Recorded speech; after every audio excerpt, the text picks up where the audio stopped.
and thank you for joining us for another episode of Ask Me Anything with Gary Wayne. We're very excited to have you, and we appreciate you coming out and spending some time with us on this awesome Monday afternoon. We're just getting started with changing the clocks over here, and it got a little bit dark, a little bit early, but I'm still wide awake, and I'm super excited for the questions that we have for Gary tonight. So, Gary, are you still with us, sir? I am, and very happy to be back with you again tonight, and very much looking forward to the show. All right, excellent. Well, I just wanted to keep this as a surprise for everyone, but if you were with us last time, you'll know that we're here on camera with you. So, hello, everyone, and it's good to see you all. Um, so, we'll get started with a quick prayer, and then I think that we'll just get straight into it. So, I'll answer one quick question that we had recently. It was, why do you pray on your live streams? Why do you pray in your videos? And I think that it's very important, actually, for the people who are here. We are praying together as a family. I think it's essential in any time you're doing any type of ministry or trying to seek the truth of the scriptures and trying to beckon the Holy Spirit that you do say a quick prayer. So it's also a chance for us to praise the Most High together, and that's the greatest joy in our life is being able to praise our Creator together and just worship Him for the salvation that He's brought us. So, if you will, we'll just say a quick prayer. Father Yah, we just humble ourselves and we just lift you above all that we are. We pray that you'll please be with us, be with Gary specifically as he takes on all these questions and speak through him. Please, Father, give him a clear mind to be able to speak the answers that you have and only the real, unadulterated truth, Father. We just want to know the truth, and I know that everyone out there is just seeking to know you better, to understand your creation, to understand their role in the creation. So we just thank you so much for coming into this world and for showing us who you are, that you are love, and that you've loved us greater than anyone could ever love us because you gave your life for us. And we just praise you, Father. Not only did you give us your life, but you also extend us the victory that you have over death. We thank you for extending that promise to us, Father. Through faith in you, we have salvation. We praise you. We thank you for that. And we just lift you up above all that we are, Father, for we are nothing and you are everything. You're the Alpha and the Omega. You're the perfect one. And we praise you. We thank you. In the name of the Messiah, Yahusha, Amen. All Amen. right, Gary. So we will go ahead and get started with question number 1.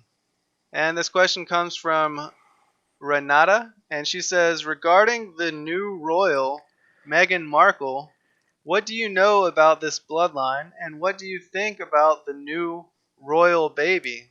Any thoughts on this child being a future world leader? It's a really good question, and as with all the members of the royal family, they will play important roles, some greater than others. But to have a significant impact, typically you need to have a position to be able to do that. So let me just explain what I'm talking about that, and then I'll explain where you might see a descendant coming from Harry and Meghan down the road having an impact, possibly. So if you look at who is the queen today, it's Elizabeth, and of course she's in her 90s, and there's going to be a successor to her when she dies. And the first one in line is Prince Charles, and the second one is Charles's son William, and then after that is William's son George, and then his sister Charlotte, and then his youngest son Louis, which puts Harry sort of sixth in line. So I'm not, unless there's some significant sort of bad luck that comes along, some tragic things that would happen within that succession of the Charles lineage down through William, I don't see Harry and Meghan becoming king and queen and then having their newborn being first in line for the throne after that. Now, in terms of Meghan, and I haven't done significant research on this, but I've not found any real significant royal bloodlines. There's some loose connections to some of the pseudo blue bloods, like the Bush family and others in North America. There's a 24th generation connection back to King Edward, but nothing that's really sort of significant in terms of extraordinary bloodlines. There's obviously, you can make some connections, and maybe that had something to do with, Harry marrying or being permitted to marry her is probably more accurate. Maybe it had something to do with that, those very, very diluted bloodlines to sort of try and refresh the bloodline. But it could also be that Harry is just so far down on the succession list that it doesn't really matter that much. Now, where where either Harry or one of his offspring could have a connection is in some of the royal societies and secret societies that the Windsor family would be connected to. And one of the most powerful secret societies is the Knights of St. John, that on the Catholic side would answer to Pope Francis as being Pope.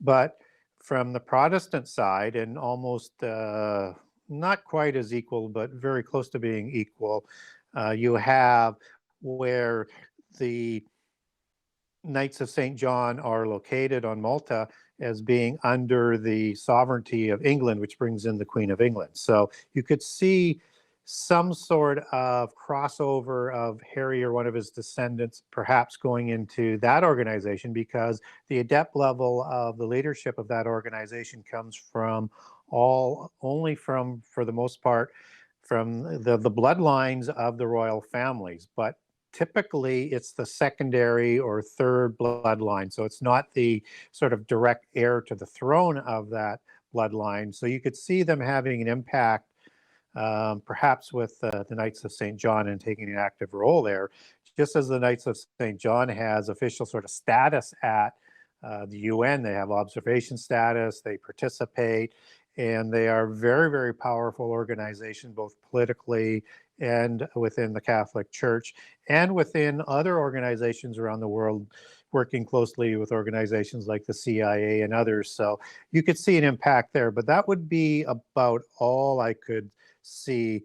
I can't see how he is going to be one to even have a chance to rise to like being a contender for Antichrist, not having that base and not being sort of the first son. I suppose he could be the one that is asked if he were to sort of gain some sort of political experience in terms of nation to nation negotiation or some sort of track record like that, where the Universal Church will call on him perhaps to negotiate the New World Order covenant for the last 7 years, and that would put him on that rise. But again, it's that pedigree that I'm concerned with that isn't quite as strong as I think Antichrist will be. So I'm not even sort of seeing that in the picture. But my speculation on is not. I don't see a significant role for him unless something changes the family that's quite tragic. Wow, well, you definitely have quite a bit of information to share. I feel like I need to write all of these names of these organizations down and maybe spend a few years of my life researching what exactly they are. But we really appreciate your answer. And it would take years too, Justin. Yeah, I know that we're blessed to have you here with us because you've given those years of research, and we appreciate you summing up all of that big brain of yours and letting us know the answers to these questions. So I'll go ahead and read question number 2. Comes from Tony, and he asked, what is the history of the canon of the Bible? Wow, this is a big question as well. He said, were there 88 books or so as late as the 1800s, and what is the reason those books would be excluded? Good. It's a very, very good question. And, one of the more contentious issues is at the beginning when they're assembling the initial canon, what were the conditions that they were using to establish whatever number you want to assert on that. And I'll address the 88 and 66 in a couple of minutes. And so one of the criteria that they were doing is they wanted to have, for the most part, a Hebrew manuscript that they could take the original back on. They wanted to be able to authenticate the authorship as to who wrote the book. And they wanted to authenticate that the copy was not corrupted in any sort of ways. And so that takes a few manuscripts to do the comparatives. It needs a line of succession in terms of how those manuscripts came about. And that's how they assembled the original canon. And they also wanted to make sure that those scriptures were congruent with what the other scriptures were saying as one of the other sort of tests. And if it didn't include proclaiming Jesus for the New Testament as the Son of God, the Word of God, the Savior, the Redeemer, and that he was resurrected, then that would have been viewed as corrupted. And so they arrived at two sort of, I'll say three core groups. One would be the 66 books that we would recognize it as today. And then there would have been 22 for the most part of what they would call apocryphal books. And then there would have been some other ones that would be considered apocryphal as well, but less reliable in the initial evaluation and not included in sort of the second circle of the larger book over and above the 66 that they're going to certify. So this is kind of the standard even down through the writing of the Vulgate Bible with Jerome, and you have the 66 books, and then you have an extra 20 odd books that are considered apocryphal, but it's not going to include books like First Enoch or the Jasher one, and many of the other ones that people might be familiar with, like Jubilees. That would be that third sort of set. And even down through Luther's Bible in the 1500s, you have that sort of that structure. So this is something that's being handed down and being built on. And then when the King James translators come along and are going to write the first one that they think that they can take widespread as an English translation, and the one that is going to be sort of the base that most of the Bibles take their translations from, although there's some modern translations now, they establish that same sort of number of books. But what happens in starting about 1647 or so, then there's a bunch of pushback as to should the apocryphal books actually be in there. And these apocryphal books that I'm talking about are like First Ezra, Second Ezra, Baruch, Maccabees, Wisdom, Tobit, and all really, really good reading, at least as for context and for a secondary source. And I'll let other people evaluate whether or not they think those books are worthy to be in the canon or not, but they were considered that first set of apocryphal books. But by 1885, all of these books are removed from the original King James Version set of books. And it's for those reasons, is that there are some questions as to the authorship and the authority, the Hebrew manuscript, and the succession to prove that authority, that it's from the original books and there's no corruption. So it's a bit of a convoluted story. I have the extra books, and in my book, The Genesis 6 Conspiracy, I like to quote books like Wisdom and Tobit and Baruch and other books, and it just sort of fills in a lot of the gaps. And what it really does as well through books like the Maccabees, it starts to give you a history between the two temples of the Second Temple time period. So from after the return of the Jewish people from the diaspora into Babylon right through to the time of the fall of the temple, you get that gap kind of filled in from a Jewish scriptural perspective. And I think it's very, very important to understand that sort of context, to understand what happens at the time of Jesus and then the formation of the Christian church.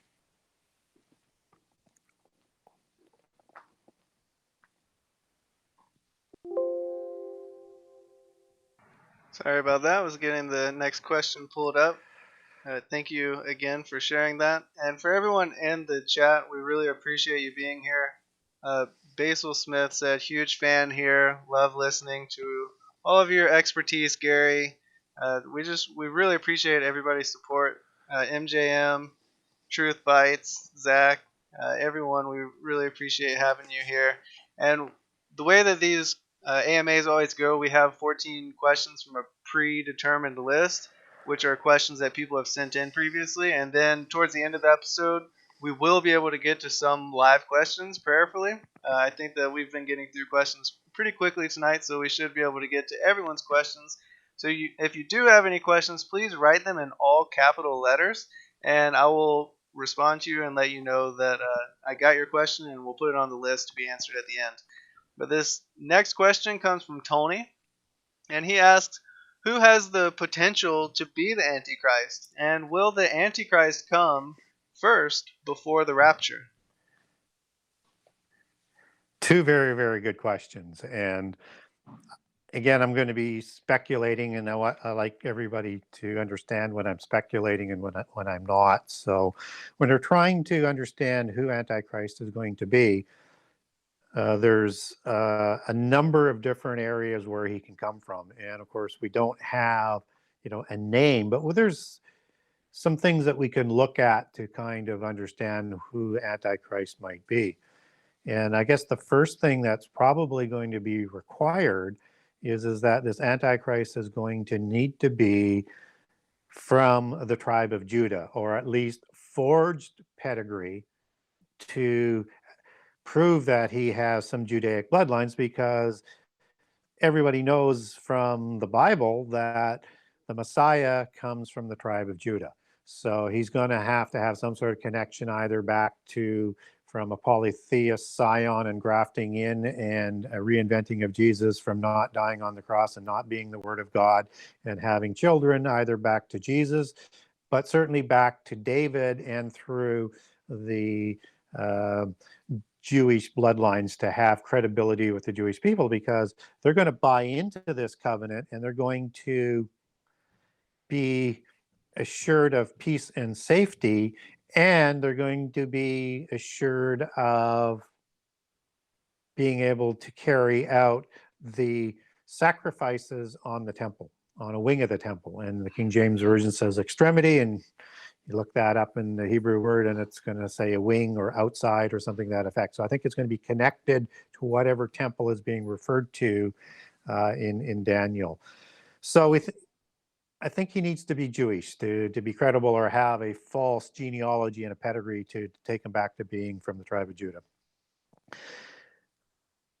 I would also look at Daniel 8 and looking at that prophecy of the Greek Empire, and then having Antichrist also coming out of that empire, and that as being, I think, in parallel as with Daniel 7, where you have these 7 empires that rise up, and you have rising out of it in Daniel 7 the end time empire of 10 kings. You have a similar prophecy of 7 in Daniel 8, except that it's limited to the Greek Empire. So it's either an extension of Daniel 7, or it's a parallel account, because you can arrive at 7 both ways. You can arrive at it through, let's say, empires like Rome, and there'll be the same for Daniel 8 in the top half of what I'm going to name, just so that people don't get confused here. So you've got Rome and the end time emperor of Rome, that's 2. You have Greece, then you have Babylon, and then you have Persia, and then you have 2 before that, which is generally perceived as Assyria, which is also included in the prophetic accounts and part of what I call the winds of change in terms of empires in Israel's fate through the curses of the covenant. And you have Egypt before that. So that would give you 7 for the empires, and then Antichrist at the 3.5 year point becomes actually the 8th, as he's called, the 8th empire, the 8th kingdom. And then in Daniel 7, you have Alexander's initial great empire, that's 1, and then it's split into 4 is 5, and then Rome succeeds that, and Rome is part of the extended Greek Empire. Then you have the end time empire, and you arrive at 7 again. So I'm kind of looking at, with that sort of geography, that is where I would expect Antichrist to come from, just with how the prophecies work in Daniel 7 and Daniel 8, that he seems to come out of that. And that would suggest kind of a Western type of Antichrist.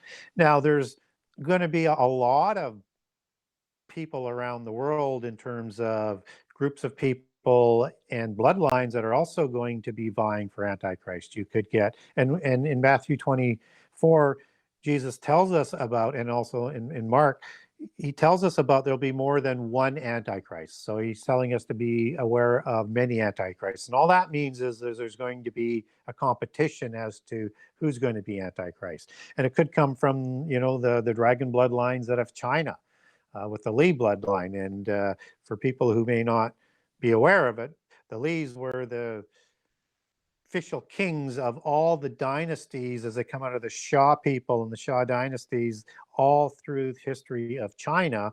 And now you have, with the president before, you had a Li, and Xi Pan is actually a Li. And I've got that in a document if people want to see how those bloodlines connect. You also have Yamamoto bloodlines, another offshoot again from the Chinese bloodlines. You've got the Sing dynasty, the Khan dynasties out of India. You've got the bloodlines out of South America and Central America. I won't go through all of them, but there's these bloodlines that all go back to the Nephilim all around the world.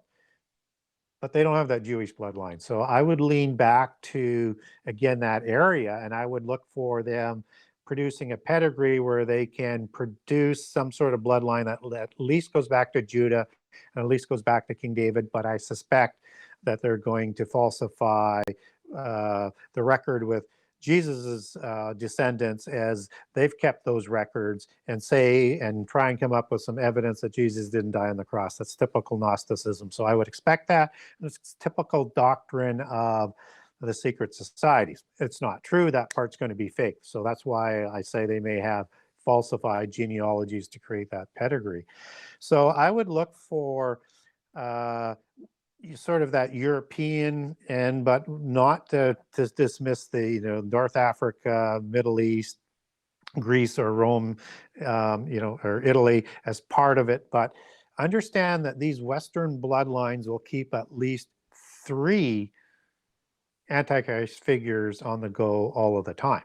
Now, their faction may not win, and it might be another faction that's a relatively unknown to what that we're of today. But the most popular ones would come out of the Windsor bloodline, with likely William being the most likely candidate to come out of that bloodline. That also goes back to Germany. It's connected back to the Stuarts, which was considered the most ennobled bloodline, the Unicorn dynasty. Also goes back to Germany, back to the Scythian bloodlines, just as Charles is on record for saying that his genealogy goes back to Vlad the Impaler, who was known as Dracula, and the A on Dracul means son of a dragon, and he was also part of the Ordo Draconis, which was put together by the Rosicrucians to put the dragon bloodlines back on the Eastern continental kingships in around 1400, because they were losing ground in that sort of respect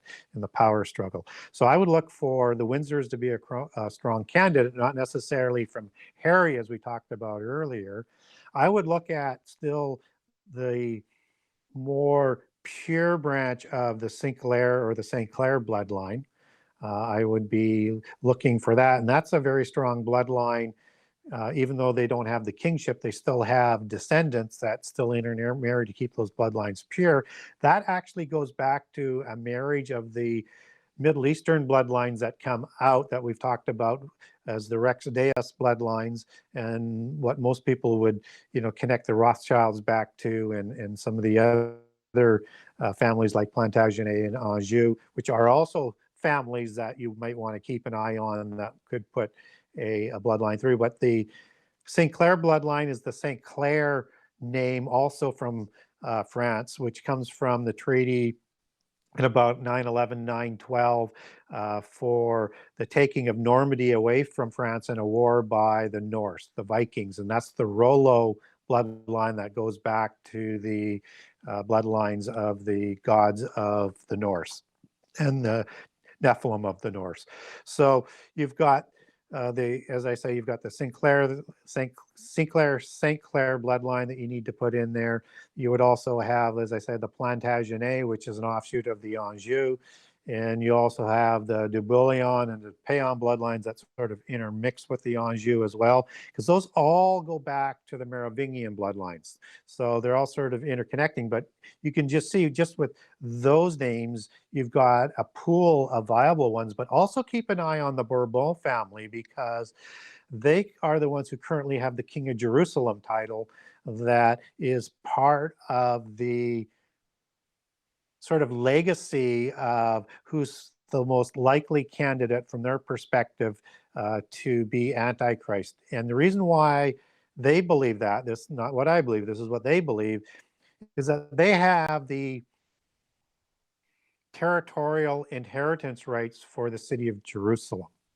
And this comes from Joshua giving that area to the tribe of Benjamin, which is another Israelite bloodline, and descending obviously from King Saul is how, again, they'll take that genealogy back, that scion, into all of these other bloodlines that are heavily weighted with the Nephilim bloodlines. And they claim that as their legal inheritance right to Jerusalem. And the first king of Jerusalem is crowned in a small priory on the rock of Zion in Jerusalem amongst the Templars by the Calabrian monks, who are Gnostic a monastic order within Catholicism, just as the Cistercian monks are, and just as the Augustine monks are, and most of the monastic orders, because it goes back to the Essenes, which, again, these bloodlines take their secret society organizational structure from, and part of those Judaic bloodlines that they call the princes of Jerusalem, and that they were married into all these other Jewish and Israelite bloodlines I'm talking about. These are the princes of Jerusalem, is what they like to call them, that the Templars were excavating for, to get that information when they're excavating underneath Jerusalem. And the first king of Jerusalem, as I said, is crowned king of Jerusalem in 1118 at this priory in Sion, where the name Priory of Sion comes from. And this is not a made-up organization, and there's references to them in history. So if you want to just get a hold of me, I'll send you some historical references so that you can establish the veracity that the Priory of Sion is the inner order of the adepts for the Knights Templar. And Baldwin is the brother of de Bouillon, who is one of the main founders of the Knights Templar, and they have bloodlines back to the Merovingians that go back to the Nephilim and all these other bloodlines that I'm talking about. And this King of Jerusalem title will go down through history and becomes quite famous and gets linked to the double cross of Lorraine that is part of King René's legacy and bloodline in history. And he's carrying this Jerusalem title, and that's where he inherits this double cross that comes out of Austria through marriage and succession of this King of Jerusalem title. And they have this double cross representing the two bloodlines, the one from Israel and the one from the giants, the Nephilim. And what's interesting about that is this is the region where the Anjou and de Payan and de Bouillon all lived. And again, I have an interesting 3-part document on this double cross of Lorraine, the bloodlines, the area of Lorraine, and how that intermixes in these bloodlines. If you want to get a hold of me, I'll send that to you, along with probably a companion one, which is called the Knights of the Seraphim, which is the Swedish order that has the same type of emblems and also mixes into this. So where I'm going with this is this goes down through history, and then it's I'll jump forward a little bit more. It goes into the Austrian Empire with the Habsburgs, which is another family, Habsburg Lorraine. That's where that connection comes in, and the title passes on through, and then down to King of Juan Carlos of Spain and his son now Philip, who has that Jerusalem title. And what's important about all of that is they believe that when Antichrist takes Jerusalem, he's going to be crowned in the temple. We would know that as the abomination, to accept his official inheritance as the king of Jerusalem and accept Jerusalem in title back. And so that's why the Templars were there to help get Jerusalem and then to hold Jerusalem. And that's why they started to fall out of favor in 1187 when they lost Jerusalem. So again, a little more history and a little bit lengthier answer than I thought I was going to provide on that. But there's a larger point here is that there are a lot of factions that are fighting for who is going to be Antichrist, and there can only be one. So we want to be very careful not to get out too far over our skis and start pointing at everyone that might look like Antichrist and get discredited. And if we as a group of Christians get so discredited with our false predictions and accusations, nobody's going to believe us just when they need us the most. And Antichrist isn't official Antichrist until he's crowned in Jerusalem, as Second Thessalonians talks about, as Mark and Luke and Matthew talk about, and as Daniel talks about. So we want to be very, very careful with that. But certainly a lot of people that could vie, and they do care because they all want to have power, but their biggest concern is that one of their bloodlines gets control of the whole world. So there's going to be this power shuffle that's always going on. So the second question, if I remember it right, is does the Antichrist come before rapture? For me, that's a yes and no answer. Because he's not officially Antichrist until he is crowned in Jerusalem at the abomination, but he enters the world stage, I think he comes before rapture. And then he negotiates the covenant. And I think Christians will be rightly saying that that is Antichrist, but he's not sort of officially Antichrist as Second Thessalonians talks about. And again, I like to put that up against what Jesus said and use Jesus as the authority of that. And so everything falls in place when you start to do that. And I also, from my own personal position, and I know, and this is just from what my research tells me, is that rapture happens after the midpoint. Maybe not that long after, but it happens after the midpoint, which means for sure that Antichrist will come first. So that's why I kind of start off with a yes or no. And if you come from a pre-trib perspective, you're probably just going to be here from where your belief is on that is from the introduction of Antichrist as opposed to official crowning of Antichrist. And after he negotiates the covenant, you would expect to be gone. I hope for that. My research just doesn't show that, and everything fits into a later rapture. But again, I wasn't here to lecture on timing of rapture tonight. But to answer the question, he's going to be around before, and he's going to start to become famous with this covenant that he's trying to negotiate. And so anytime, after that, rapture comes, and then he would be here before, obviously, by that chronology. Wow, awesome. Well, thank you very much for that extremely thorough answer. I know we said we would get to probably everybody's live questions tonight, but we're going through a PhD level course right now, so everybody buckle up. We're in for a ride. My beloved said, Gary, your brain size is enormous. And when I'm sitting here with you, I feel like you're like a funnel with all those books behind you, and you're just funneling out all this information. I know that's probably just a sliver of the books that you've read, but wow, that's a lot of information that you have to share. Sometimes, I get on a rant sometimes, and right. I'm very passionate, like to get the detail out, and I like to make sure that people have enough surrounding information to know that I'm just not sort of blowing smoke. So right, absolutely. You're setting the basis for when you take us deeper down the rabbit hole. I understand. Basil Smith said, OMG, I love it when he gets on a roll. Information just keeps coming. All right, so on that note, we'll go straight into the next question and let the information keep rolling. This question comes from Ivy, and they ask, what kind of powers do the fallen angels have versus what they had before they fell? And what kind of powers do they have in these end times?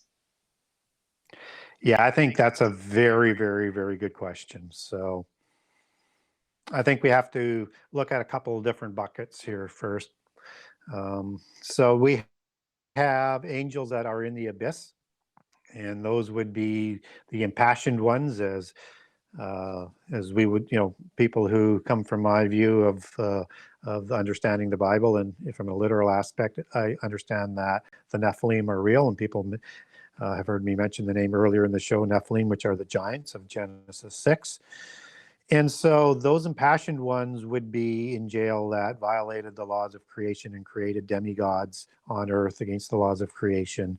They're the ones who go to the abyss. And we learn that from, Jude 1:6, and we learn that from 2 Peter 4. And these are the spirits that Jesus is visiting in 1 Peter 3, and basically saying, hey, once I'm resurrected, your rebellion is officially sealed for failure, and you're going to be going to the lake of fire. But we also have giants that show up after the flood. So I fall into the category where I think there's a second incursion. I think that fits the Bible best, and my second position would be somehow surviving it. But then I got to get a little bit cute with the Bible to kind of make that case. And I know it's a significant parallel polytheist version that they supply, that other giants survived the flood, in a very similar story in most cases as to how Noah survived the flood. But for me, it's just easier and makes more sense from a biblical perspective, because I like to base everything on the Bible, to have a consistent sort of case and understanding. And so if there was a second violation, those angels would have gone to the abyss as well. I leave room that there are other types of angels in the abyss, probably the worst of the ones that were before the flood, or maybe just after the flood again, because I look at Revelation 9 and I look at those very scary scorpion beings that are falling Abaddon, Apollyon out of the abyss. And if I look into what we have for evidence of what those beings are, I go to the Akrababalu and the Gurdabalu, noting a crab is Hebrew for scorpion. And and again, I've got a great document on this with great pictures attached. If you want the pictures on the Facebook link, it has the pictures of these beings that are exactly what are described in Revelation 9. And these beings in polytheism, where they're created by Tiamat and Sumerian, or in and they're in most of the polytheist religious accounts, they had the power to destroy this world. And they had these powerful weapons that we see coming out in Revelation 9. And these ones would even kill people by the stinging of their tail. But they were created initially to keep the lower gods in polytheism in line. So that might be what you would know as the second tier gods, or the Olympus gods, or the Osiris gods, but they're below the parent gods. And then after their creator Tiamat in the Sumerian lore is somehow killed, which is interesting because the mortal being shouldn't be able to die except in the lake of fire. They're used to protect the sun temples and to protect the ways, portals into the abyss, or the underground where the abyss is located. So when I look at what's coming out of the abyss, there's some really awful ones in there as well, coming out with Abaddon, who I think is Azazel. So what I'm saying with all of this is that not all the angels who rebelled were put in the abyss.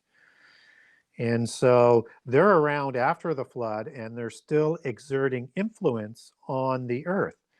And I think these are the angels that are described in Psalm 82 with the gods and the council of the gods and the 70 gods that rule the earth, both before the flood and after the flood. And they're counted as the numbers of the nations coming out of Noah, and or the numbers of Israel that were born in Egypt, which were 70. And so we understand from that that's an equal number, not that Israel was there before the flood, when the 70 nations were divided amongst these governors or seraphim angels, or the watchers, and or the angels of Genesis 6. And we also would expect there was a hierarchy below them that would divide those areas up as well. And so after the flood, they also have this council and be a council of 70 again after the flood. And that's because Satan still has authority over the earth, who these fallen angels report to. And so he's still above it, but you have these at least 70 districts that are separated by other fallen angels. Now, do they have the same power? I would suggest they have power, but maybe not quite the full power. And I think if we look at Satan as being degraded, he still has a lot of power, but he's not yet able to muster this rebellion that he had done before. And he is degraded to Satan status. And we also have other angels described, let's say in Isaiah 13 or Isaiah 34, and other passages that will link back in as these kind of satyr gods, which are these goat gods. And I think these goat gods are a degraded form from the watchers, who I think were seraphim angels, who are the governors, and the same as the watchers that are described in Daniel 4. And they lost that seraphim sort of status, and now they're down to goat god status, just as Azazel, who is part of the watchers and the seraphim watchers of first Enoch, as he's listed, is also depicted as a goat god. And so I think that's reflecting this degraded status. So does that mean they also have a degraded power level? Perhaps. But we also have to remember, though, that in the end time, they're still going to rise up and have war in heaven after Azazel is released from the abyss with all of these other angels that are in there as well. So I think their power is limited, even though they may still have the power. And I think what they're under, and this is my speculation, is that if they go farther than what they're permitted from the flood forward, then they too would go to the abyss until the end time. And I think that's what prevents them from exercising their power, because they do mount this great war in the end time. So either the angels coming out of the abyss bring some sort of power or extra knowledge or something to be able to quickly elevate it to a level to mount that war. I don't think that's the case. I think they're just restricted, and they're not going back to, they don't want to go to the abyss until after the end time. And they've also are aware of Jesus being resurrected, so they know their rebellion is actually completely over. So what they're really focusing on is just trying to lead more astray. So I know that's a bit of a convoluted, long answer, but the short version is that they may have it restricted, but I think it might be more self-imposed restricted, so that they won't go to the abyss, and that they remain outside until the last time that they possibly can stay out. And at the end of the rebellion, at the end of the last 7 years, they're going into the lake of fire, as Jesus described in Matthew, is reserved for them. Amen. Thank you again for that very thorough answer. I'll go ahead and bring up the next question that comes from Autumn. She says, Gary, when did you get saved? And do you have a personal testimony to share? That's a great question. I'm excited to hear this one. It generally is. And so mine was kind of a path before being saved. And so I grew up in a couple of churches with my family, Protestant churches. And by the time I got into high school and the brainwashing was kicking in with secular education and peer pressure and everything, I had left the faith. And so I had basically become, a flag waving evolutionist and science and, we can do anything type of thing. But what happened is when I was about 21, my brother and a friend had come over one night, and we were having some beers and just shooting the breeze. And late on in the evening, one of them says to me, we want to know whether or not you have enough courage to read a book? And I said, probably. And they said, well, you got to be sure. And I said, yeah, I mean, I'm not afraid of anything, I don't think. So why would I be afraid to read a book? What's the name of the book? And they said, well, they said, once you read it, you're probably not going to look at things the same again. And it's a scary, scary book. And so the name of the book was called The Late Great Planet Earth by Hal Lindsey. And I have a number of his books still up on the shelves, and I was buying every book I could read after I read the first one, and it literally scared the socks off me. But not to the point where I was ready to convert back and reaccept Jesus as my Savior and God as my God, and the Bible as the Holy Word of God. But what I did was I wanted to verify what Hal was writing about. You know, was it out of context? Was it accurate? Because I kind of had a negative sort of perspective of so many organizations that are called Christian that would manipulate the Bible and exaggerate things and mislead people and try and take money from them. So the only way of doing it was to go through and try and verify those passages. And lo and behold, I found he wasn't really trying to falsify anything. In fact, he was way ahead of his time. He didn't have everything quite right, but his direction stands up to even today in a great part. Maybe not quite the timing, but he directionally had it nailed as far as I was concerned, at least at that time. And so that led me to say, I want to file and document and follow the chronology of all the different prophecy narratives and any other thing that I find of interest that I come across when I do this. So I started to do it. I had to start over a few times because there's just so many different things, and I had to set up a better filing system and things like that, because you run out of colors just with the color code. So I had to go to handwriting and filing and putting everything in different files. Like, this was in the 80s, so I didn't even have a computer to work on back then. And by the time I get to the New Testament in terms of really studying and researching and logging, and by the time I get through the 4 Gospels, something strikes me is that these words that Jesus is speaking are so powerful, are so far-reaching, are so above what anything I had read before by anybody else in so many different ways, that these to me could not be just a human being talking from human wisdom, and that everything that he was saying and what they said about him and the other gospels, what they said about him, had to be true.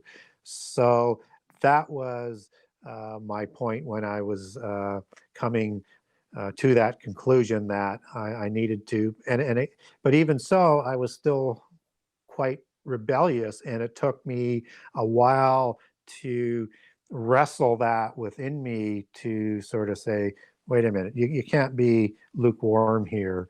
You have to make your choice. And that's what I did. Wow, that was a very powerful testimony. We really appreciate it, and it's just so interesting. Everybody has a testimony, but to see that you went through this phase of like falling away, and to know that now you're sitting here as a scholar who is completely devoted to researching the And truth of the Most High. For me, I feel like my and, generation is so and I fallen didn't, away. and I was quite resistant to come back, and that's Right, the other thing, right? right. So, but now it's my passion. You So, were receiving the same type of indoctrination that my generation is receiving, and it feels so hopeless sometimes when you try to share with your atheist friends or family, or the people that who are just so far down and thinking that everything that the science teachers say is correct. But to know that I share the same type of faith. I was an atheist for 19 years, and I came out of that lifestyle simply because I wanted to know the truth. And when you really search for it, I believe like you really searched for it, you come to know that, wow, the Messiah is true. When you read those words, like you said, it's like, wow, it's just so pure. His words are love. He is love. It's so amazing that to see your testimony. So thank you again for sharing that. I'll go ahead and move on to the next question. We have about 8 minutes till we take a quick break, but this one comes from Think Good Thoughts. And it says, did the early Hebrews in Jerusalem study the stars?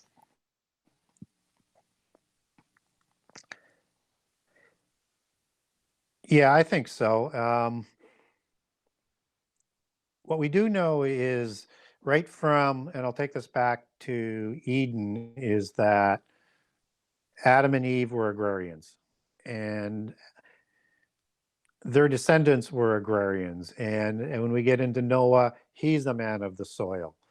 And what we know about Israel is that they were significant agrarians in terms of not only raising sheep and goats, and but also planting grains, and the amount of vines and grapes and fig trees and things. And they literally created a new Garden of Eden in the covenant land before it was pillaged by war and them being taken out of the land of the covenant. And we're starting to see that reblossom again. So the reason why that's important to understand is that if you're going to be a significant agrarian civilization, you have to be able to follow the seasons.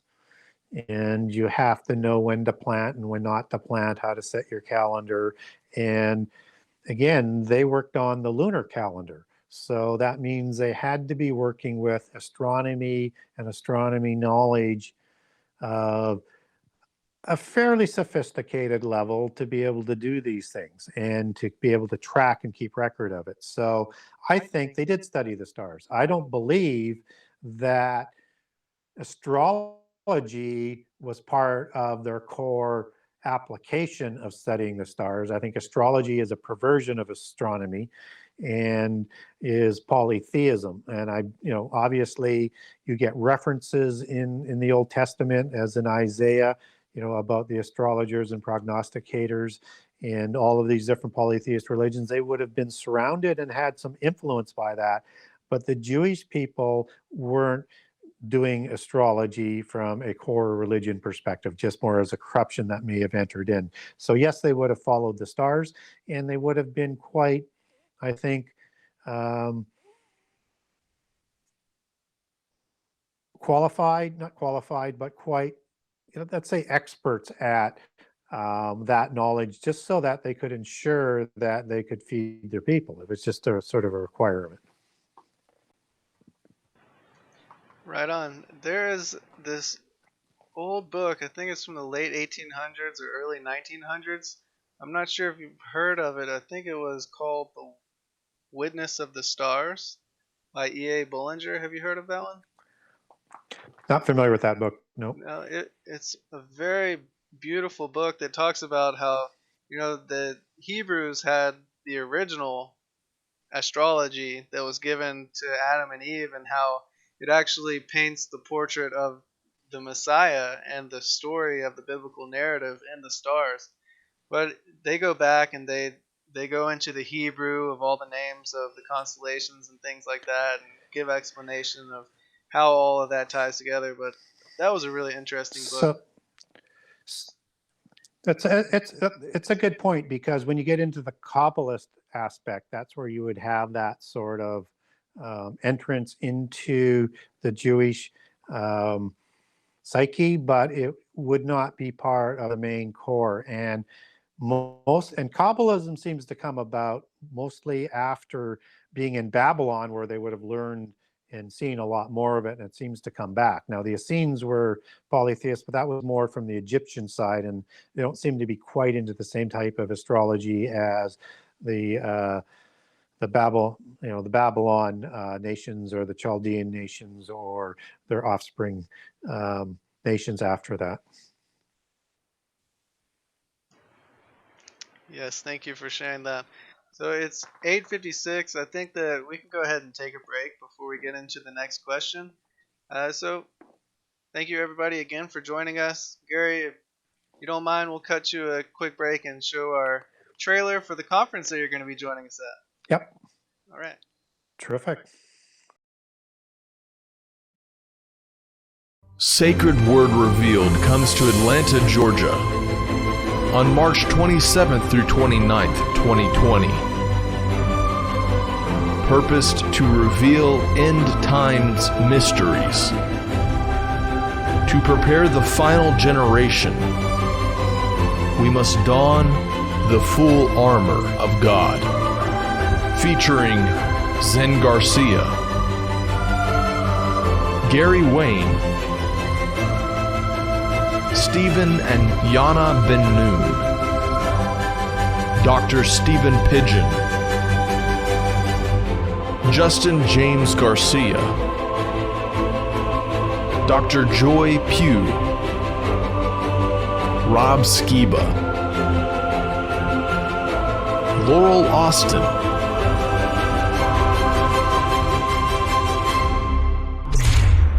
buy your tickets now at sacredwordrevealed.com. All right, so you can get your tickets for the Sacred Word Revealed conference that's going to be happening in March 27th to 29th, 2020. It's going to be an awesome conference, and I think we have about 2 weeks left of the early bird tickets. So if you get your tickets now, you're going to have a $50 discount rather than if you get it after the 17th of November. So we do have a really awesome lineup of speakers, and Joy and I have been working really hard to prepare the schedule and ensure that all of the speakers get at least 2 times where they're going to be speaking throughout the weekend. And there's going to be a couple of roundtables, so we're going to have some awesome discussion. We're always going to be available in between speaking and at the nighttime when we're staying at the hotel to fellowship and to really just praise with all of you and to get to know all of you. And that's probably my favorite part of doing conferences, is just seeing all of our friends and our family that Joy and I and Zen, we meet. And we're actually getting ready to go to another conference here in about a week, about 10 days. It's the Flat Earth International Conference in Dallas, Texas. So if you're going to be there, please stop by our booth and say hello. I believe Zen is going to be talking on Sunday morning. So look forward to that, and we look forward to fellowshipping with you all. I also wanted to remind everybody that we do our Digital Readers Club meetings every Saturday at 7 p.m. Eastern Time, and that live streams on the Zen Garcia YouTube channel. And this last weekend was our first reading from the Great Commission 3, the End Times Apocalypses. And we read through the Coptic version of the Apocalypse of Elijah. And we read through the first 4 chapters. It was awesome. It actually talks a ton about what we spoke of today, talking about the Antichrist, what Gary was talking about. And it talks about the Assyrian and gives a lot of precepts that are found throughout Isaiah and Ezekiel, Jeremiah, the book of Revelation. And it's just a really interesting read. And this coming weekend, we're going to be going through the Hebrew version of the Apocalypse of Elijah. So we'll be able to cover both sides and see cross references of the story. It's a very interesting text that actually a lot of the early church fathers, they believed that Paul quoted from. So it's been a fun read. It's been a very exciting time, and I hope that you'll join us. You can find out more. I'll leave a link in the description box of this video so that you can join us for our studies. Lastly, I want to talk about just real quickly a book that I'm getting ready to release. It's called The Word of the Lord. It's a comparative analysis of the hidden memra. And memra is Aramaic for word, or in Greek it's logos, and in Hebrew it's deber. And it's actually a comparison between the King James Version of our Bible and the Aramaic Targum of the Pentateuch, which is the Torah, or the first 5 books of the Bible, and the book of Psalms. So I take both of the ancient manuscripts and I put it side by side. And what's really interesting, I just take the quotes from the Aramaic Targum where the word of the Lord is mentioned, where it's mentioned hundreds of times more than the Masoretic text and the Greek Septuagint, where we get our KJV from. So I put the text where the word of the Lord appears side by side so that you can read and get a more original understanding of what the word of the Lord is and the role that the word of the Lord plays throughout the Torah. And it's a really awesome study. And I believe, there's been a war to hide who the Messiah is and his role throughout creation. And we know that in the beginning was the Word. And it's written in Psalms 33:6, I think, that the heavens were made by the Word. The Word of the Lord made the heavens, and He made all of their hosts. And He truly did. And it's really an awesome opportunity for me to just present some of the work that I've been working on. So thank you for your time, and I think we'll go ahead and welcome Gary back. Are you still there with us? I am, and congrats on your book, and I'm sure it's a wonderful read. I'm going to have to get my hands on that book. Yeah, I appreciate it. I'll definitely have you a copy when you get to our conference. So, Terrific. Speaking of the books that we've been working on, can you let everyone know where to find your book? So if you're trying to get a hold of me or get a copy of my book, the best way of doing that is through my website, www.genesis6conspiracy.com. That's Genesis 6 with the number 6conspiracy.com. And on the website, you can get a signed copy of my book. You can also read a generous excerpt on all 98 chapters to get a good feel for the book. You can also link into a Kindle format if you want a digital copy, or you can link over and buy from Amazon or from Barnes and Noble. So that's the best way to get a hold of me. And or if it's not on your local bookstore, it's distributed by Bookmasters, so they can order the book in. So it's quite readily available, and but again, if you want a signed copy, for sure through the website.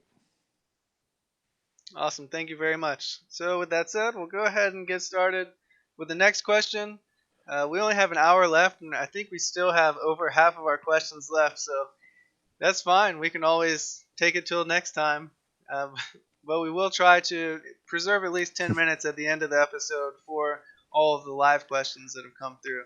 So this question comes from Scott, and he says, what does Daniel 7:25 mean about the enemy having the ability to change times? Yeah, that's a really good question, and I think he's referring to Daniel 7:25, and in the King James Version, it says something to the effect that he's going to think to change the time and the laws, and that's the only one that sort of comes to mind for me in terms of that verse. So if there's another one, maybe somebody in the chat room put it up, but I don't recall another one.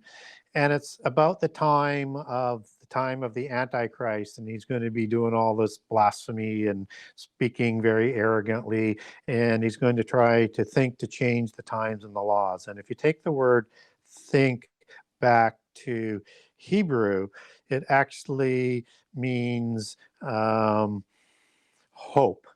So he wants to change the times, and what he's trying to do by changing the times, he wants to change the end, and he's going to deceive people when the end time is, and that's such a significant piece of information for those who are going to be here at that time, that this is how the elect is deceived, if that were possible, and they are deceived in Jesus's words. So they will be deceived in a way that is not really kind of expected. But what we do know is 2 Thessalonians 2 in verse 3, it talks about Jesus's time is not coming until after the abomination takes place, and do not be deceived by that. So he's saying that for a reason, and he says that in Matthew 25 as well. Like, do not be deceived by what Antichrist is going to say and do, because they're going to bring out their full toolbox of deceptions, or magic bag, or whatever. Satan is going to support them, and all the fallen angels are going to support Antichrist with all of their power to deceive the people on the earth.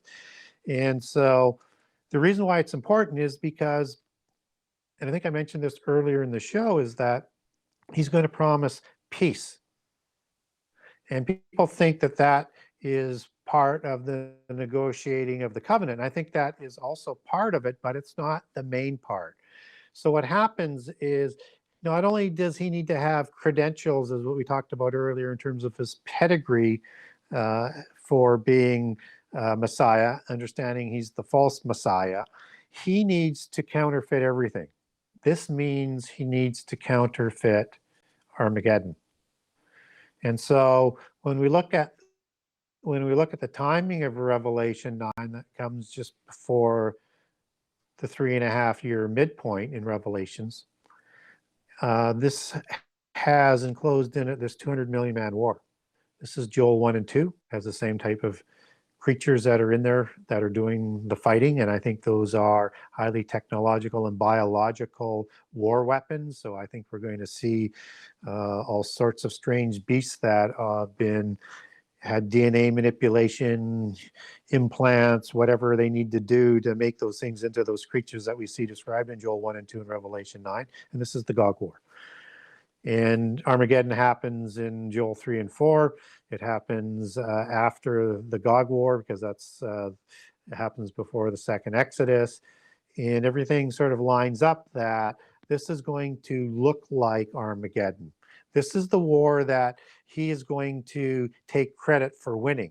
This is the war that he's going to step up for and at least do something in the fighting against the revolt of the 10 kings, which is led by Gog and Magog, and all these other countries that are with them, that they're not happy with what is going on in the world in this covenant, and he is going to do something to take credit for winning that war, and then institutes in Jerusalem him as the king, and he's going to say, this is the peace. And so what I think Daniel 7 is telling us is that that's how he's going to bring about this deception to deceive people that the times have changed, and that he is the true Messiah, and that when he is crowned king, that's when the false millennium starts. And that's the time he's trying to change with that deception, and then fight the battle with the help of the fallen angels, who are also thrown out of heaven along with Satan down to the earth at the midpoint of the last 7 years. And I think that's what is being talked about there. He wants to, he hopes to, and he brings about the deception. And the war is so awful that people can't imagine Armageddon to follow after something like that. That it has to be Armageddon when it's not.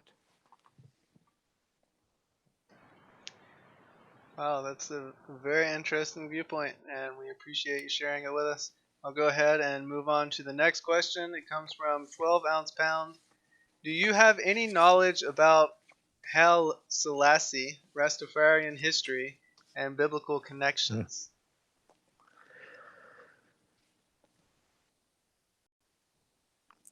Yeah, you kind of cut out there, so I wasn't sure that you were finished. Sorry for the hesitation. Oh, sorry about that. So who Haile Selassie is? Right. He was a Ethiopian king that sort of took on this, larger than life position as to who he was viewed as, and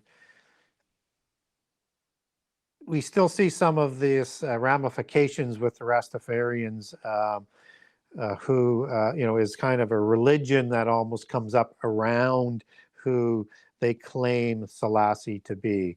And he was raised up to be like a Messiah type figure, so an Antichrist type figure. This is going to tie back into kind of what we were talking about earlier in the show in a lot of ways. And that the Rastafarians are basically kind of the belief system that they are the lost Israelites from the dispersion of the Israelites. And they're the black people. And I don't think that they can, make a good scriptural case for that, even though there may be some lost Israelites among them because they're scattered to the four corners of the earth, but they're certainly not this complete collection of the lost Israelites. But what's interesting about Ethiopia is that, you have this relation with Queen of Sheba and Solomon, and you also have, the Keber Nagast, and you have this heavy sort of Jewish society that comes out of Ethiopia that is still, considers themselves part of the Jewish people, and a lot of them actually have moved back to Jerusalem, to Israel as we know it today. But there's also other groups that sort of grow up around that in more of a cult-like, which is the Rastafarians, in my opinion, would be more cult-like than the ones more loyal to the traditional monotheism of Judaism. And so they believe that Haile Selassie comes out of this bloodline from Solomon.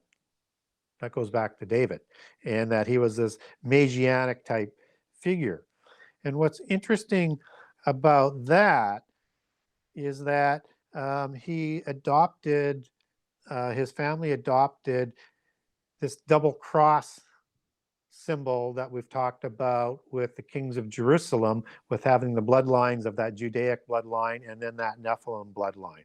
And that this is a royal bloodline, and again, is a bloodline that would have been older than what was scioned in to somehow of having a relationship with Solomon and producing a bloodline from there. But the bloodline that would go back before the Queen of Sheba, she would be of the bloodline that would go back to Nephilim, and in this case, Black Nephilim.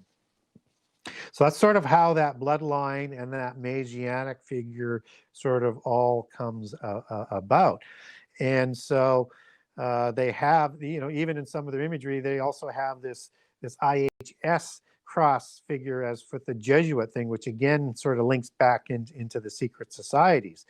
And so he is part of these bloodlines that we need to be aware of that will be claiming sort of Antichrist status. And this was just another case where they had raised somebody who has these genealogies and they keep that pedigree to present for the end time as being a rival Antichrist type figure.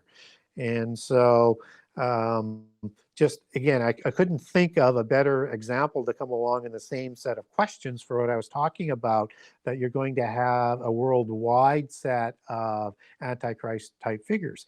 And when I say that, I'm talking about you're going to have coming out of India, whether or not it's from the Khan line or the Singh line that I mentioned, or another royal bloodline, because there's several royal houses that come out of ancient India.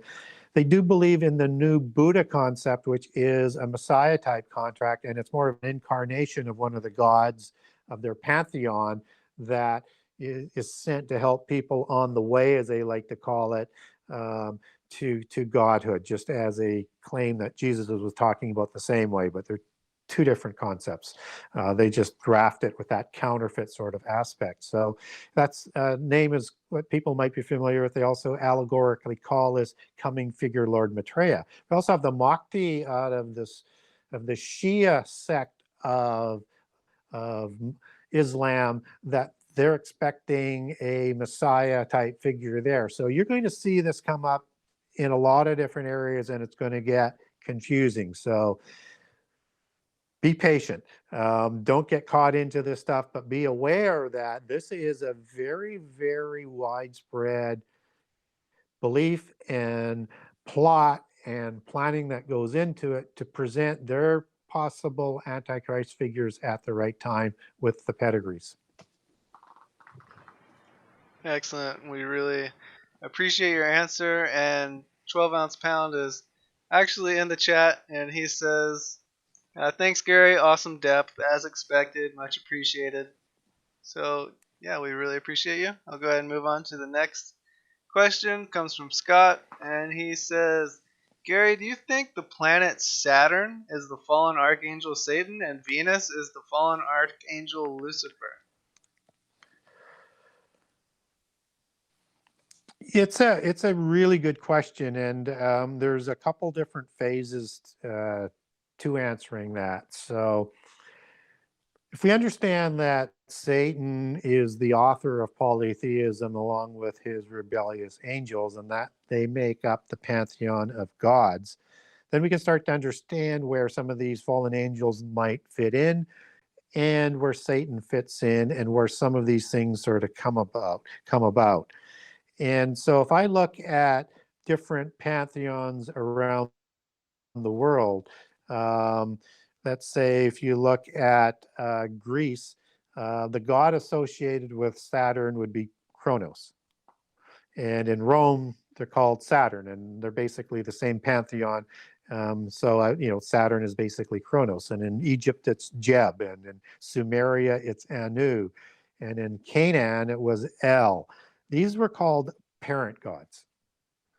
And there's more than one set of parent god, or one parent god, but each of these individuals that I'm talking about is quite similar to who Satan seems to be in terms of I understand it. And then I would slide in the other angels like, Azazel and all the other ones that rebelled in that magic number of 7 that fall in underneath, whether it's a Sabeti or Shebtiu or the first 7 gods of Olympus before you start adding in, like Zeus's offspring to bring the number to a higher number. You have that magic number of 7 underneath, which is, again, what's talked about in First Enoch. So you have some commonalities there. And in that, you understand that planets are assigned in polytheism to particular fallen angels. They would call them gods. But Venus is not ever assigned to Satan. And so I'm going to come back around on that as we talk about this Lucifer aspect of it. But what we do know is, again, whether it's in Greece, Venus would be a female goddess, which is Aphrodite, that is associated and called Venus again in Rome. And in Egypt, it would be Sekhmet or Hathor. Inanna and Sumeria, in around that area, you have other names that you could slide in that are equal to Inanna, different pantheons, but same goddess. And then Astarte in Canaan. So typically Venus is kind of like that mother goddess sort of aspect of it, but related back towards the parent god that would create the lower gods between their union. So when we look at Satan and Venus, is we get this connection because of Isaiah 14 in the Bible, 14:12, where you have in the King James Version Bibles where it says, Lucifer is the son of the morning. And I think that's a bad translation. In fact, Lucifer is an Italian word inserted for a Hebrew word into the English language, which makes no sense to me. But Lucifer is Latin for Venus. But Lucifer is the name that the secret societies like to call their god, and also the great architect of the universe, and or Lucifer. They use them interchangeably. So I'd be very, very careful. I prefer to call him Hail-El, which is the Hebrew word Hail-El ben Shakar, Hail-El, son of the morning. And it's not that he's the morning star, it's just that he's called son of the morning. And typically the morning star or the morning planet, which looks like a star for 6 months of the year, is Venus. And for the other 6 months, it's a twilight star. So it comes before the dusk. So when we look at this connection of Lucifer to Venus, it's more of an allegorical thing that is put on by polytheism onto Satan. And so Venus is a clever allegory, also like a double entendre allegory, representing light, just as Satan masquerades as an angel of light, as is talked about in the Bible.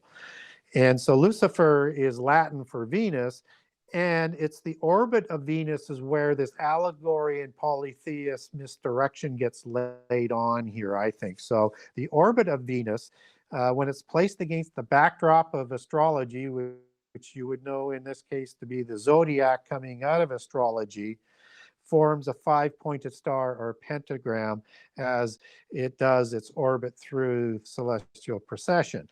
And Satan is also, and Venus is also sort of related to the dog petal, five-petal rose in Freemasonry, because the Venus orbit matches up with the points of the star as it falls between the petals. And it is also this pentagram elliptical rose figure that's on the ceilings of Masonic temples, all reflecting their belief in Lucifer as the great architect of the universe. And they also like to overlay that even onto the apple, which is where I think the source of the apple being the fruit of the tree of Gnosis, or the tree of God, good and evil, as we would know in the Bible, but they like to call it the tree of Gnosis because the apple is the fruit of Venus in their belief system. And it is, when it's halved, it portrays the orbit of Venus and a five-pointed star that's pinpointed by the position of the pips. So all of this is, to me, is like polytheist propaganda overlaid onto Satan.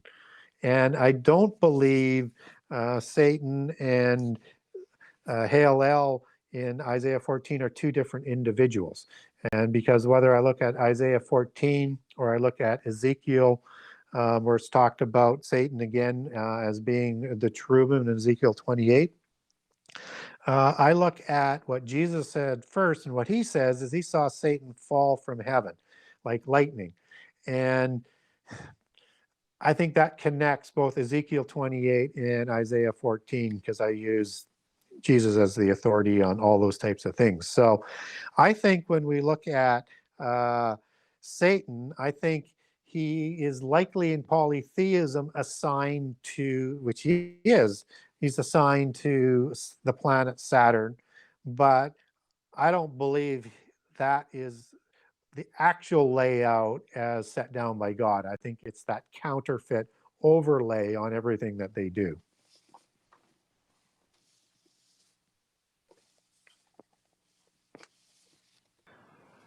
Thank you. I don't understand how you have all of this information just ready to present. Like, it's just really crazy how much you present to us. I Well, mean, it's also interesting. Astronomy and history. It just hit me in. Yeah, there's a god in the Kishimaya Popol Vuh holy book, and he's called the Vakub Kekwix, and who is associated with Venus, and he carries the sun on his back in the morning as the first star that comes out. And he's very much described in a similar fashion to what Satan is, including his fall and all the jewels and everything around him. So there is this association with him and Venus, but that's not his planet. That's just the allegorical sort of overlay onto this one particular god. Fallen angel is probably a better way of saying that. Got it. Thank you very much. And for everyone in the chat, I'm sorry, I'm still learning how to moderate the chat, and I'm in need of some moderators. So if anybody wants to volunteer, please let me know, and I can give you access so that we can try to purge the trolls from trolling the chat. But I apologize on behalf of everyone that is trolling, and I'm sorry that you have to see all of the negativity that's been going on. But I appreciate you, Flat Earth and Cleary, Christy, The End. Thank you for trying to keep the peace, and much love to you all. And sorry for the interruption, Gary, but I just wanted to give some attention to everyone that's in the chat. We really appreciate having you tonight. So our next question comes from MJM, and they say, Gary, per your previous shows, you state that modern humanity consists of a combination of day 6 creation, followed by Adam and Eve, and you have placed this at around 6,000 years ago. Does the war in heaven go back way before this timeline? For instance, the Sumerian kings list goes back over 400,000 years. So wouldn't this time frame better reflect when this war actually occurred? So it's a really good question. So, and just to sort of clearly recap how I view Genesis, I view it in a couple different sections. So, what I take back 6,000 years is only the genealogies to Adam and Eve, and we get that time frame based on those genealogies. I also look at day 6 as being a different creation account than what happened in the Garden of Eden because I can't reconcile it. And there's just so many differences between it. And I don't believe the Bible contradicts itself, but I can't reconcile it.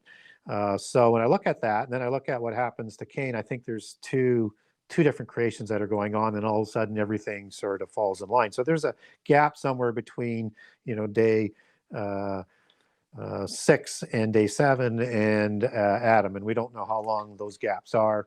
But it doesn't account for what MJM is talking about with the 400,000 years. So I'm a bit firm on my position that I think there has to be two different creation accounts there. And again, I think, with God breathing into Adam and putting in the spirit into Adam, this is, helps with what's going to happen in terms of being reborn as a Christian and the resurrection and being able to be taken back into God's kingdom as part of a resolution to the angelic rebellion, which is partially what this question is being framed around.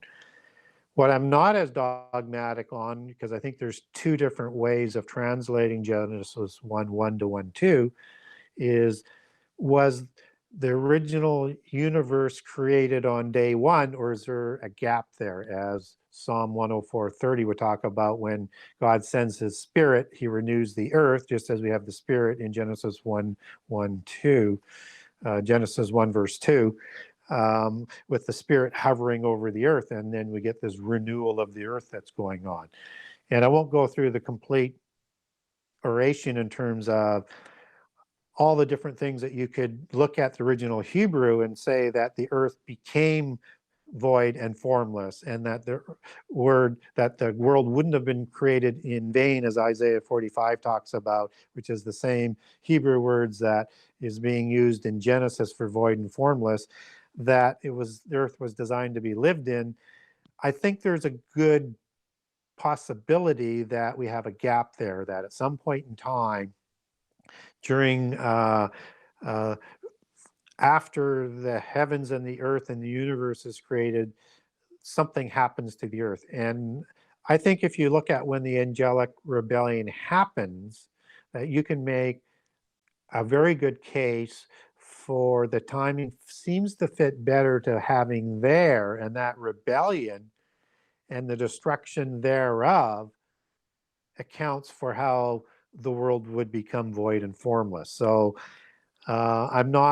I'm open to both translations. I lean towards a renewal of the earth and a gap in there. And with that, then I'm not as inclined to dismiss some of the greater ages that are involved in, like the Sumerian kings list, or some of the accounts of the timelines in Egyptian mythology and religions, and or when dinosaurs might have been around, because again, these are feathered reptilians, which is very much similar to a feathered serpent or a plumed serpent or a seraphim angel.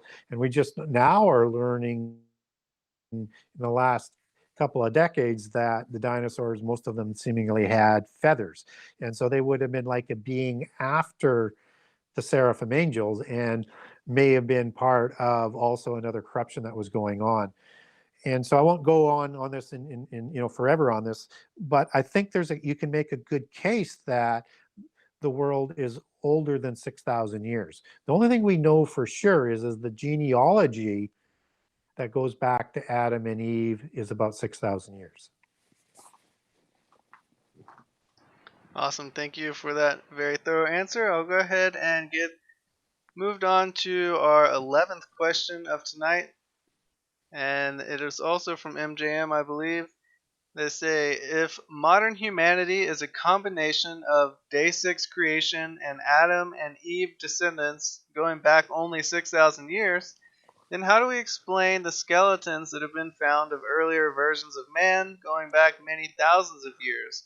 Were these other groups of people also creations of Yah, or were they DNA experiments by the rebel angels prior to creation of modern humanity? So I think you touched on a little bit of this, but they add a little Well, twist to the question. yeah, I yeah, I think my answer covers a lot of that. And I also mentioned earlier in the show that somewhere Satan and the fallen angels gain authority over the earth. I think that's part of the corruption of, Earth 1 and Earth 2, if you want to look at it that way. And that these other uh, things that they were doing at the time of the rebellion, would have been just part of what was, going on as violations, just as they, do violations again, starting in Genesis 6 and, destroying that epoch as well, that God brings about, the flood to start anew. So I think, pretty much the same answer I gave for that, but that would also, again, say that there was all these other kinds of beings created before the Adamite type of being that's created for a whole different commission in Eden. All right, awesome. Thank you for that clarification, and I'm sure that MJM appreciates your answer. So we'll go ahead and move on to the next question. In Genesis 47:28 through chapter 50, verse 26, what's with the promise that Joseph makes to Jacob? It's an oath that he will bury his father Jacob in the cave of Machpelah. Why, if we don't need our flesh and bones after death, was this promise so important?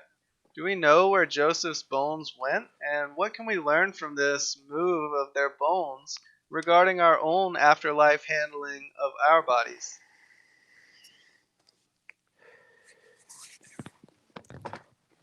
Well, I think what is going on here is, and it gets backed up in the Exodus, that those bones are taken back to Israel in the Exodus, and I'm trying to remember the actual location that they're talking about, and it's eluding me right now.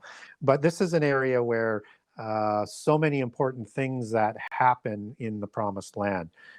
It's where Jacob's ladder is. It's where one of the oaths for the covenant of Israel is taken. And there's a whole series of events. It's one of those most sort of holy events or most holy sites in Israel, just based on the history that's going back there. And of course, when you look at the creation of Israel and the fight that his sons have against the Hivim, who are Nephilim, who are taking advantage of some of the women of Israel. This is the creation of Israel. This is, one of the areas where Israel starts to grow up before they go, off to Egypt because of the events and the drought and everything that happens. And Joseph ends up there before and brings them in and saves them, and they're raised in Egypt before going back for 100 years afterwards in Exodus. So I don't know that I would take anything out of that in terms of spiritually, in terms of what we're doing with the bones, in terms of preserving them. I get a little bit sort of concerned about that. I know it was Jewish tradition to put bones in ossuaries and preserve them and things like that, but I get a little bit concerned if that is used for any sort of worship or trying to converse with people or anything like that. And I'm not quite convinced that that's the case. I think it's just that that area was just so important to Jacob that he just wanted to be buried there because of everything that happened in his life. And I don't think it has anything to do with worship. And I know in the Catholic Church, you have this tradition that comes down, and I think it might even extend out of that, where they preserve bones and skeletons of saints, and that starts to get in between into worship. And that's where I get really concerned with in terms of trying to extrapolate anything from that. Right on. Thank you very much for that answer. I'm pretty sure too, when they asked where did Joseph's bones go, like do we know where they are today? I think there's this place in Hebron, Israel, called the Tomb of the Patriarchs, and I'm fairly certain you can still visit it today. It's in the Palestinian territory, but it's under the control of the IDF, like a lot of places in Palestine. But yeah, I'm pretty sure that you can go there and see Abraham and Sarah's tomb. Are you familiar with that, Gary? No, I'm not. No. No. Okay, it is a very cool thing. That's one of the things I'm interested in is the archaeology of Israel. So anyways, we'll move on to our 13th question, and then we'll have one more before we get into the live questions. This one comes from Vahid. She says, Gary, can you discuss yoga and why it is or isn't bad for a believer to engage in? If it is not something that a believer should be doing, can you explain why not? By what mechanism are we reaching into something that we have no business reaching into? Yoga comes out of Hindu religious rituals. And so in terms of just the basic sort of exercise, that's one thing.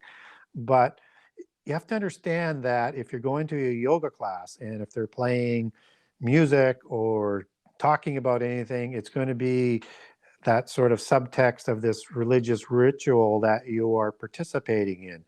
And what yoga is designed to do as well is not only in terms of the physical sort of application, but in sort of bringing you into a state and a meditative state to allow you to communicate with, you can describe them any way that you want, whether they're demons, they're the fallen angels, whether or not it's the ascended masters, whatever you want to call them.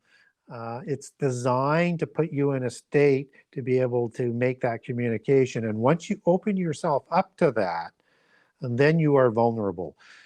Because you could just as easily be opening up a door to, a demonic possession or some sort of demonic attacks that are going to nag you because you've opened up a door you shouldn't have opened up.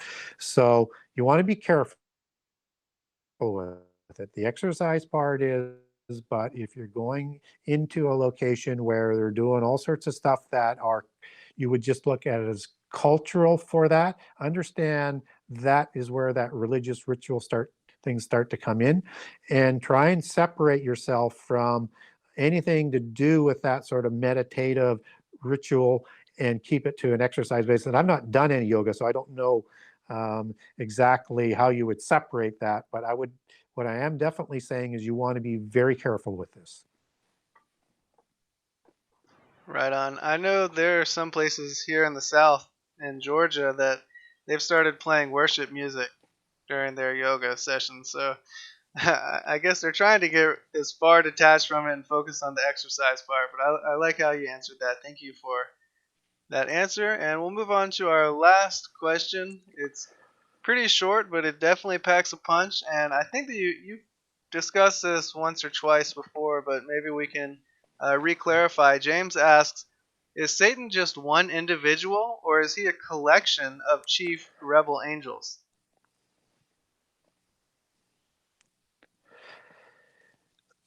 It's a good question. I'm not sure from which perspective that they're asking, but it gets asked from a few different angles. So in First Enoch, for example, which is apocryphal, but it does mention Satan, and it also mentions Satans in plural. They're talking about adversaries who report to the chief Satan, which is Halel out of Isaiah 14:12. So you can use that title of a Satan as Satan's degraded status to adversary from where he fell as seraphim and cherubim and archangel. So he fell a long ways to this sort of Satan status. So is there more than one individual? As in two is like people like to separate Satan into. I get the argument, but typically the argument will come into that maybe one is more of a Nephilim type figure.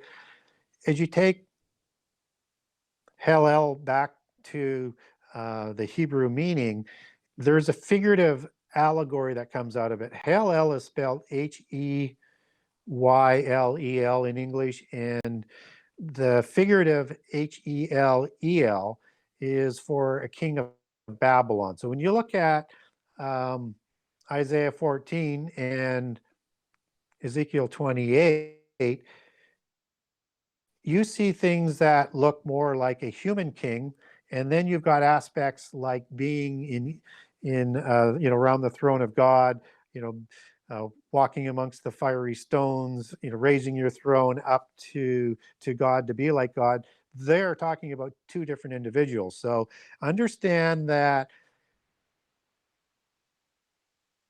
Hell is an allegory for the king of Babylon. Isaiah 14, it is a dual allegory, and you have a dual allegory in terms of how I define that is it has a component of important information out of prehistory.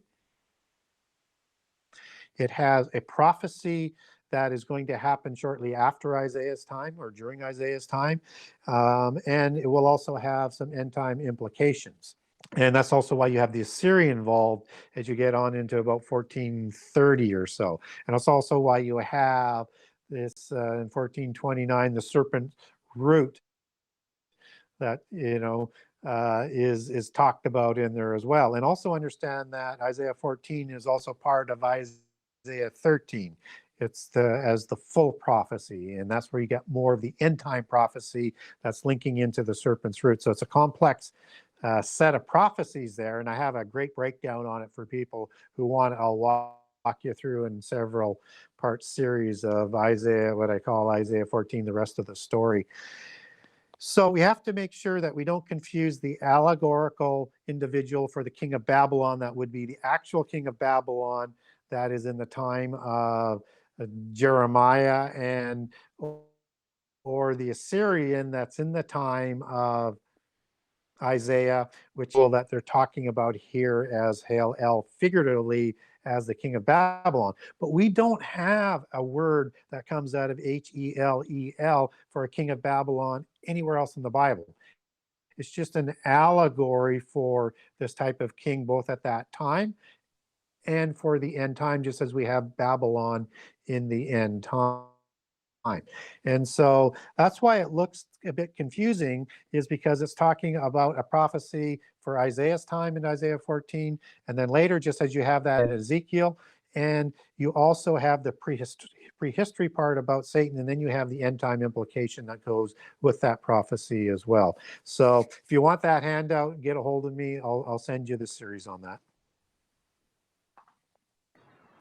All right, thank you for that answer.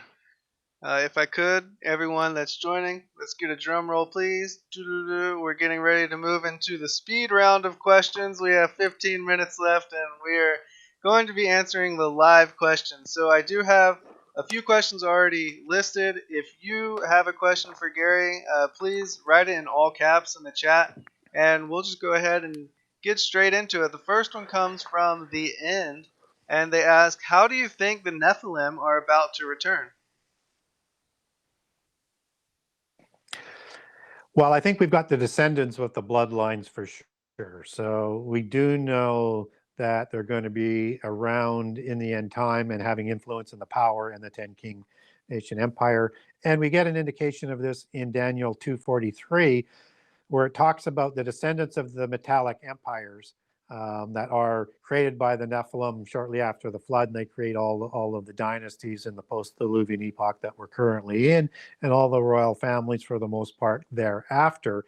They will actually mix their seed with the seed of humans. So I think because we have those descendants, that's part of it. But it also opens up the door to possibly that there could be Nephilim that are going to mix their seed with humans in the end time as well.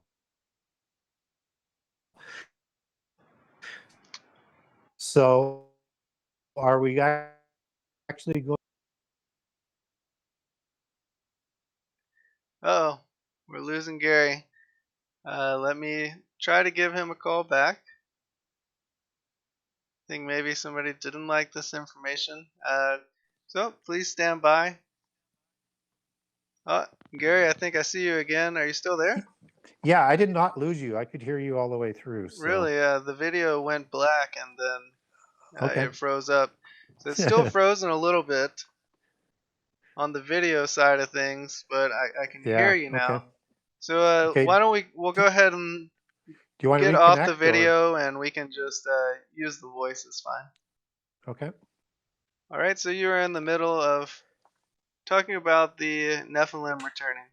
Yeah, so I have to be open, as in, it's going to be like the days of Noah. So I have to be open to the fact that we're going to have Nephilim show up some way, somehow, perhaps even over and above who the descendants are. And so, with the technology and advancement that we're moving towards, and also with, I think, that knowledge being accelerated as it was in the days of Noah by the fallen angels who aren't in the abyss yet, I think there's a possibility for another incursion where they could create these giants again, which would be probably more similar to the Rephaim that show up after the flood as opposed to the Nephilim, which are before the flood. Or we could create our own Nephilim type of creatures through DNA type of manipulation and create Nephilim that way. And I also need to be open to the fact that maybe somehow they survived in the earth, off the earth, in stasis, hiding in mountains, in different dimensions, whatever, because this whole concept of the days that are going to be like Noah, I think we have to be open to the idea so that we don't get deceived as to what is actually going to go on in the end time, and we shouldn't be caught off guard. So I think we should be open to that fact. What I do know is that even in the New Testament, you get a lot of references to the great and mighty men, and you also have Gibborim that are showing up in some of the battles towards the time of the end time in Joel 1 through 4. It's going to show up twice. You also have Gibborim showing up as the Hebrew word for mighty ones in the Gog War. So I think, again, we have to be careful because Gibborim doesn't always mean giant. But it does in a lot of applications, that we need to be open to the idea that we're going to see things that we thought we weren't, 20 or 30 years ago or 40 years ago or before, we wouldn't have thought that we would see. So I think we need to be open to that. Amen. Thank you for that. All right, the next question comes from MJM. How did the Aryan race factor into Nazi Germany religion? Did they believe that the pre-flood giants were only temporarily defeated and will be restored and rise again? Yeah, it's I have a whole chapter in my book devoted to this where I go into it in great detail. You have to understand that the creation of the Nazis is a joint effort by secret societies with many different orders, like the German Orden and the Thule Society, which Thule is sort of a Norse version of Atlantis, and that they believe Aryans descended from Thule, are part of the organizations that created the Nazis, along with Theosophy, which is a religion that is created by the Gnostics and the Rosicrucians, because it's the religion of the Rosicrucians, to create this religion that is going to be a bridge between science and religion for the end time, which is also where New Age comes from, is out of Theosophy and Gnosticism. And this is the religion that the Nazis adopt, but they call it Ariosophy. And so they take it to a different sort of perversion designed for their Völkisch ideology, where they overlay their Norse ideology onto Grail and onto the Bible and onto Theosophy. So it's sort of a conglomeration on that. But in short, they actually believe that the blonde hair, blue-eyed people via the Tuatha De Danann were the descendants coming out of the flood who survived the flood and who escaped Tartarus. And in Atlantean versions and polytheism, you have red hair, hazel-eyed versions like the ones that went into Romania and who Prince Charles, as I mentioned earlier in the show, takes his bloodlines back through via Vlad the Impaler, Dracula, and also those the red-haired and hazel-eyed ones also went to Ireland and to Wales as of the Tuatha De Danann, so two different strains. And so they believe they're from the blonde-haired, blue-eyed version that went north into Russia and into Germany and into Norway. And again, that's where the Sinclair bloodline takes their bloodline back. So yes, they actually believe they are direct descendants and that there's something in the blood that if they could have backward engineered, they could have created new Nephilim. And so when you look at the new man concept, that's what they were trying to do, was create the new Nephilim. And I think the Nazi religion and goals and total analogy is I'll get the word out, is a good analogy for what the end time is going to look like, complete with Hitler as a Messiah type of individual. And this concept of this backward engineering of the blood comes from the real concept, which again takes this whole ideology back to the bloodlines of the Nephilim, which are generally the royal bloodlines, and that this real concept is the concept that comes out of the Rosicrucians that now enters into Nazism. So you have to understand that all of these things are always working in our world to create the end time. It's just that it can't happen until the ordained times. So to get more detail on it, I suggest you buy my book or get a hold of me and I can send you some more information on it. Right on. Thank you very much. All right, the next question comes from Chris. If Satan is a great counterfeiter, do you believe there must be a fake Jesus in the end times? Esau, the prophet of Jesus, or the prophet Jesus of Islam, may be a false prophet like a lamb that spoke as a dragon? Yeah, that's exactly what they're talking about there is you have, the false prophet who is separate from Antichrist, but he's the one like Elijah who makes the way for Antichrist, who's the false Messiah. And so this false prophet is going to be, the one who has two horns like a lamb and speaks like the dragon. And it's going to be the one that takes over the religion that is being set up for the universal religion. So I kind of tend to fall on the side that it's going to be this universal church that's being worked around Rome, and I don't believe Pope Francis is the false prophet. I think it's too early and there's still too much to do and he's too old.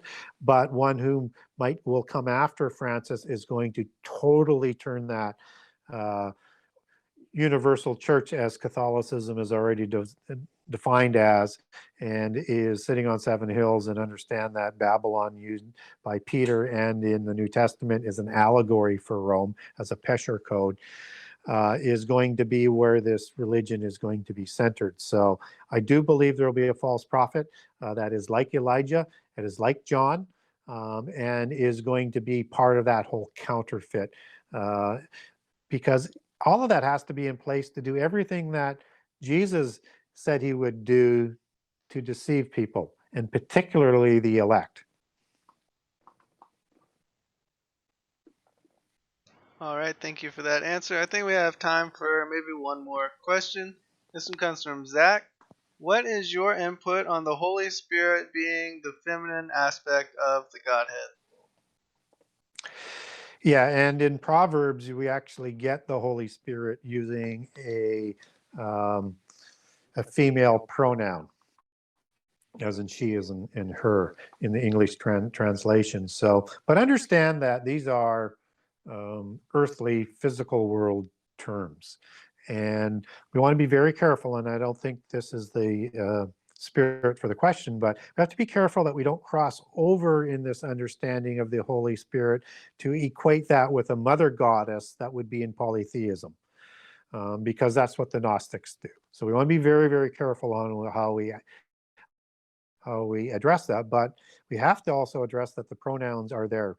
Just as you get male pronouns for the Word of God in Proverbs, and obviously male pronoun for God. But I also don't think that God is a particular sex. He's a spirit, and he's omnipotent. So I think we have to also separate earthly terms, earthly understanding, with heavenly terms, heavenly reality, and what is going on with the types of beings in heaven.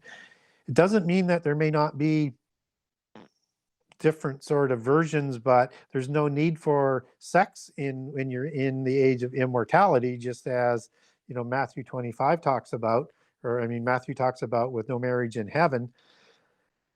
But typically, if you're a spirit being, there's really no need for any of that sort of physical sort of division of our physical body so that we can recreate. So I would say I can't deny that there is that female pronoun used in Proverbs, but I would not take that too far. That would be my caution. Right on. All right, thank you very much for that one. We still have 3 minutes. I think we can fit this next question in since it is the speed round. John asked, could Nephilim survive the flood as mermaids or some aquatic hybrid? That's a cool question. That's a good one. There could have been, maybe there was some violations that made Nephilim type of mermaids, right? Mermen. What's interesting is in First Enoch, it talks about the original mothers who create the Nephilim are thereafter degraded or sentenced to being sirens, and sirens are, you go back into Sumerian and Greek mythology, are virtually the same as mermaids. So thinking that that's a little bit different line of thought in terms of how mermaids come about as a mythology. That's not really directly related to the Nephilim, but it is back in that sort of same sort of period where there is a connection. But I'm not thinking that they survived as Aquaman part fish type of thing as what we saw in the movie. But again, we don't know all the different types of Nephilim that were out there at that time. So who knows? Maybe they're telling us what's going to happen in advance again and using like Aquaman as part of that, hiding everything in plain sight sort of thing that the secret societies and the polytheist world likes to do. So hard to know. I'm thinking not, but again, I have to be open to the possibilities based on everything that is what we know about polytheism and their account of prehistory, and then how they roll that forward and what they're trying to do today. So, but I'm thinking probably not, though. All right, thank you so much for all of the questions that you have all submitted, and thank you so much, Gary, for all of the answers and the knowledge that you've shared with us today. I'm just always humbled by the amount of information that gets put into my mind every time we sit down for these shows. 12 ounce pound said thank you again for your time, Gary, and Flat Earth said this was a great show. Always enjoy your work from Basil Smith. We're really I just had a great time. And yeah, could you please just let everyone know one last time where they could go and get your book? Yeah, so best place to go find my book, particularly if you want a signed copy, is go to the Genesis6conspiracy.com, Genesis 6 with the number 6conspiracy.com. And on there I also have an email, so if there's some information on some of the documents that I talked about tonight, mention the document by name and or subject, and I'll send you that document.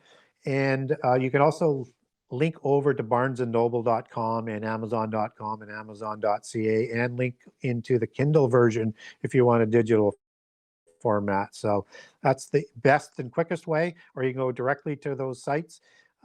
And if your local bookstore doesn't have it on the shelf and you really want to support them, they can order it in. It's distributed by Bookmasters. So then they'll be familiar with who Bookmasters are. Awesome. We appreciate it. And we got plenty of people here. Chris, my beloved, Brandon, thank you everybody for your kind words. Donna said that she's going to ask her local library to get your book. So that would be awesome. Definitely Terrific. Yeah. Definitely to get your book in plenty of libraries. Well, and that's the thing with libraries is that, if you request a book and if you want a book and they don't have it and you request it, they're obligated to order the book in. Right. Yeah, that's a great way to help us out if you want to go ahead and request our books in your local library. But thank you again, everybody, for joining us. Thank you, Gary, for joining us. And I'm sorry that we didn't get to everybody's question, but for everybody who did submit a question in the live chat, I do have them on the list, and I will throw them on the list for the next episode of Ask Me Anything with Gary Wayne. So, Gary, do you mind closing us out in a prayer? Sure. Father in heaven, thank you for providing us this opportunity and these gateways to congregate in ways, we wouldn't have even imagined of being able to do many, even a decade and a half or so ago. And these formats are so helpful to allow us to congregate and to encourage worship of you and to encourage the glorifying of your name, and to dig deeper into scriptures and to help your faithful and all of us to put on the armor of God so that we can go spread your word and be more confident and give more detail and to plant more seeds, so that even if people aren't ready yet to hear your word, as they see these things for what is going to happen in the future come to pass, that it will start to ring a bell and they'll come back to you. And if we can save one person by learning more and then spreading what we learn, then everything that we do is worthwhile. But we do it not for our glory, but for your glory, and that your kingdom come and your will be done on earth as it is in heaven. And so we want to bless everybody who participated tonight, and hopefully we edified them in some more knowledge. And we thank you for this opportunity to be able to do that. And we pray these things in the name of our Savior, the Word Jesus, who sits at your right hand side and testifies to you for us and for all of the saints, and also in the Holy Spirit, in your great and holy name. Amen. Amen. Hallelujah. Gary, when you were young, did you ever put a string and attach it between two paper cups and then go in like one room and your friend go in the other room, and then you can talk to the cup and it will carry your voice? Yep. That's what the internet feels like, right? We've evolved into this magnificent paper cup string system, and now we can fellowship with people all over the world. It's so awesome. But exactly. Yeah, it's a great opportunity. Definitely. And we can even cross international lines. Yes. Yep. We appreciate you, Gary. Thank you for joining us, and thank you everybody for joining us, and we'll see you next time. Thank you.